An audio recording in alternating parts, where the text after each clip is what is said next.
Hey there, guys, welcome back to another episode to my journey to Mars. This is episode 18, and I did say last week that I was going to upload more, yet um, I had a few assessments, a few tests this week, so I had to study and revise for them. I also had a lot of homework to do, so I thought I best just focus on the work first, then I can make the videos later. Um, I have actually done the test. I did a science test, three science tests, and one maths test. Funnily enough, they weren't actually called tests; they were called checkpoints.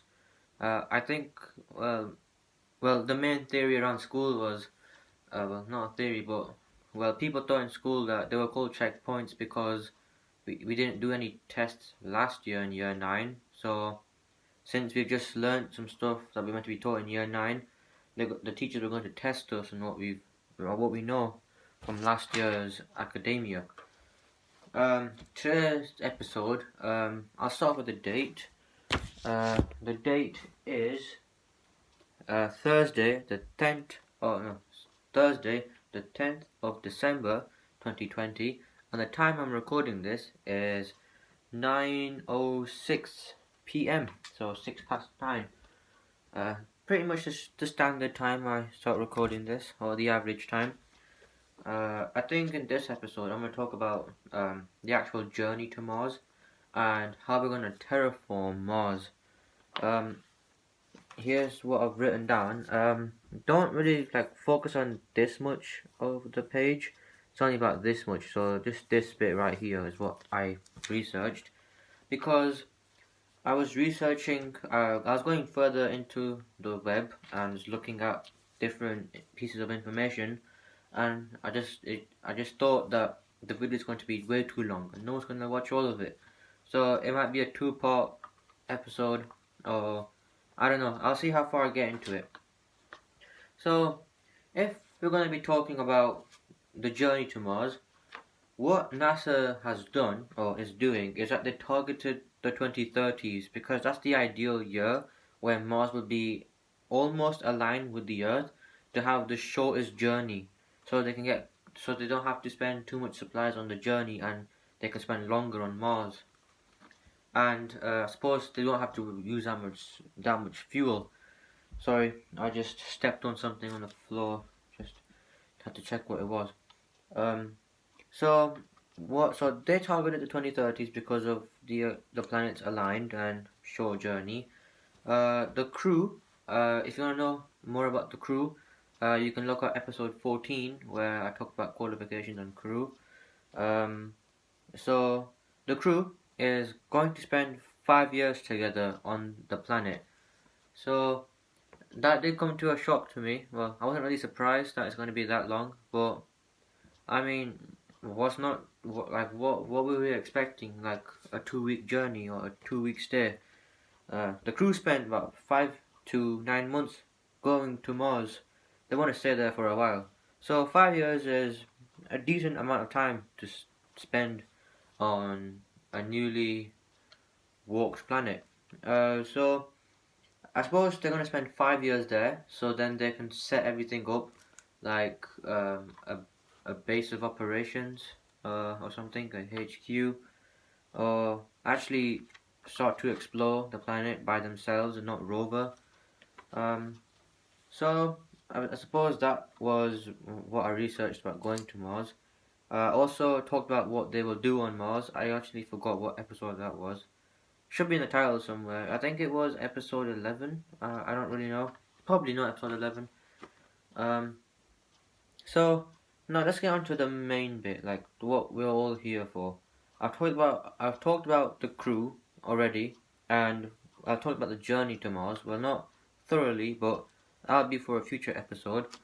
Um, I think next episode I might just talk more about me, because you guys don't even know my name. It's just, hey there, guys, Granite here. So I'll talk about more about me in the next episode, which might be over the weekend. I'm not sure. It depends if I have homework or not, which we'll see tomorrow in school if you get homework. Uh, so let's talk about the atmosphere. So the atmosphere, obviously, there's not much of a thick atmosphere. There's a lot of Mars is very cold. You won't be able to survive walking without a spacesuit on Mars. Um, they need to increase the atmosphere. They need to increase the CO2 emissions. I know that sounds crazy. Like on Earth, we need to reduce the CO2 emissions, but on Mars, the only way humanity has figured out to heat up a planet is to just emit CO2, which is carbon dioxide. If you guys didn't know, so yeah, carbon dioxide is CO2. Uh, what other way can I put it? Obviously, we have carbon dioxide. The scientific abbreviation of carbon dioxide, or the symbol of carbon dioxide, is CO2. That's the gas that is floating around in our atmosphere, warming up our planet. So, what NASA decided to do, well, they haven't really decided to do, but one of their theories to heat up the planet was to release CO2 into the atmosphere, which will result Mars losing its Arctic or its North Pole, South Pole.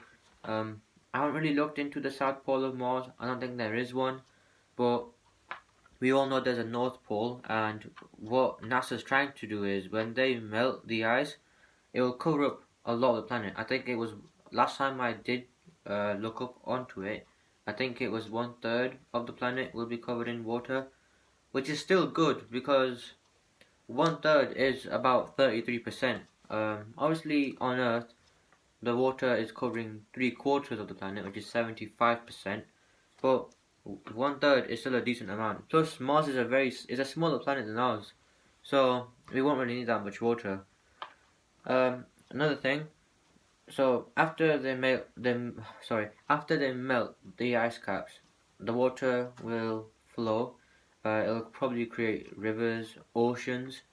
That could also be, and this is me talking here. I didn't do any research about this. That could also be a very good thing and also a very bad thing. The good thing is it will hydrate the soil. Um, we could probably plant stuff onto the soil because since Mars is warmer, it can support life. Oh, well, can it? It can. If we didn't need to breathe oxygen and we didn't need to eat food, all we need to do was walk and absorb light from the sun and just walk on a standard temperature outside, we would probably survive. But unfortunately, we don't need to breathe oxygen and we don't need to grow food. So I suppose the first thing they'll do is what the first thing happened to Earth, which was plants growing in water. And water, if you didn't know, is H2O. There's two hydrogen and there's one oxygen. And since there's one oxygen, that means the plant inside the water can absorb can take CO2 and put out more oxygen into the world or into Mars. And so, since that's going to happen, what I what what I think will happen next, I'm just gonna put this right here. Cause I don't really need that no more. What will happen next was the astronauts or the botanists that will be walking on Mars will start to plant small plants that could survive harsh environments. Probably, to my own knowledge, they'll probably just start planting desert, desert plants like cactus. That's the only one I know. Probably plant cactus. I don't know if cactus can put out. It's got green. It's green. It's got chlorophyll. Chlorophyll does absorb, can do photosynthesis, which can grow which can grow the plant. Probably does emit oxygen. Let's get back onto the main track that we're riding on. There's more oxygen on Mars. That means the astronauts will plant a lot more plants. That means there'll be a stable atmosphere. And since there's oxygen on Mars and the temperature is just right, we'll eventually not even have to put on our spacesuits to walk on Mars. So we pretty much colonized it. After we colonized it, well, what we're going to do next? First of all, we're probably going to build a space center because if we're going to a different planet, the first thing we do to a planet is build a way out just in case something happens. Like mass extinction or an asteroid attack, which isn't likely because, first of all, there's not really anybody else living on Mars apart from plants, uh, people, us astronauts. So there can't really be a mass extinction, and an asteroid attack is not that likely. To be fair, I have to research onto that. It probably is. It's not likely, I don't think, but I gotta do more research into that. So they've planted the plants. They're walking on Mars. They're gonna build a space center. To have have a rocket ship, a space shuttle, all ready for them to leave. Then if they since they're gonna spend 5 years there, that'll probably take them. Well, first of all, terraforming will take a long time. So I reckon in the course, looking at this in the next about 300 years is what I'm saying. Is they're gonna start. This is gonna happen in about 300 years. Only if we get to Mars by 2030, which NASA has targeted on. So 300 years have happened. They've put the space shuttle. They have a ready ship. They're ready to get on the ship, leave Mars if anything happens. They have to spend about 5 years, which I've just looked up now. Uh, it probably might be longer for astronauts in the future. Maybe because the technology might have gotten better and they can get from Earth to Mars probably within probably in 2 months. That's my estimation. They'll probably never be able to get from Mars to Earth to Mars in weeks unless Earth and Mars. So say this is Earth and this is Mars and I'm the sun. So I'm over here unless the Earth is coming and Mars is coming and we're just perfectly aligned. You see? It's perfectly aligned and we'll probably get there in weeks depending on the technology in the future. So that's probably happening. What's going to happen on Mars is to probably just build stuff for the next generation of astronauts to come. Looking at what we have now, they have a lot of rocket ships ready. It costs a lot of money to build the rocket ships, obviously, but I think looking at our technology now, it probably costs a lot of money because of the materials we use. And since Elon Musk has finally, well, he figured out a way to land the ships, the rocket boosters, I mean, back to Earth without crashing into the ocean. I think that process will get quicker eventually as time passes. So we'll probably be sending like fleets of 5 or 6 space shuttles at one time onto Mars at different locations, starting to build stuff for the next generation of astronauts.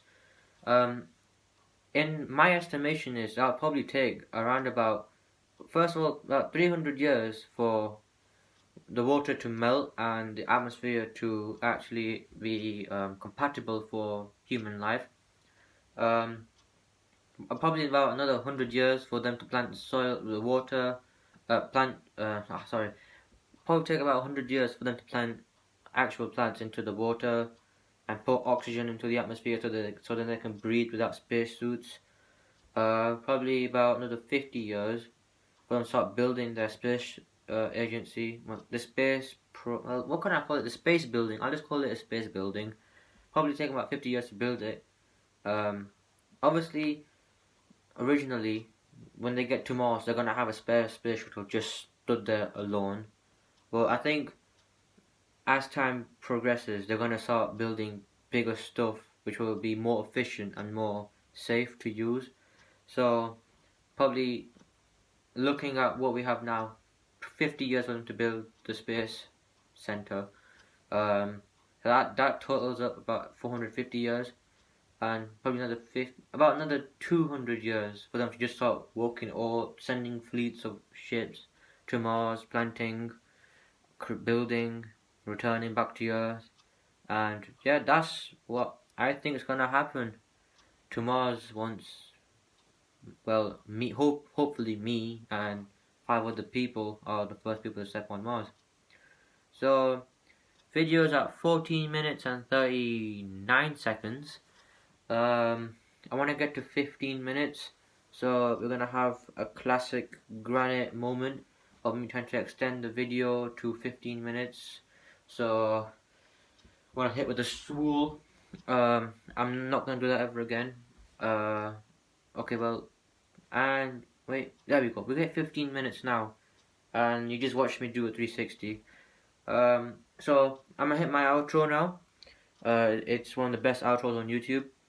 Um, like the video if you liked it. It's completely your choice.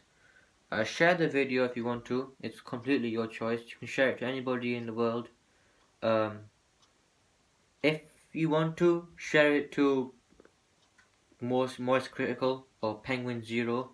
He's one of the heavenly fathers of YouTube, and he'll do what he needs to do. That will be to everybody's standards. So share the video if you want to share it. Um, subscribe if you want to. It's your choice. Like we're on 22 at this time and date. We are on 22 subscribers. We already hit 20 subscribers, which is a huge milestone because 22 people in this time is like well more. 22 people can fit an entire room here. Like it'll be crowded in here with 22 people. So if there'll be more, I mean, we'll have to expand the YouTube, well, my YouTube channel to different places. I don't know what I'm talking about, but subscribe if you want to. It's your choice. Um, so I'm just gonna say bye because I'm gonna keep on talking. So bye, and I said it too quick. Bye.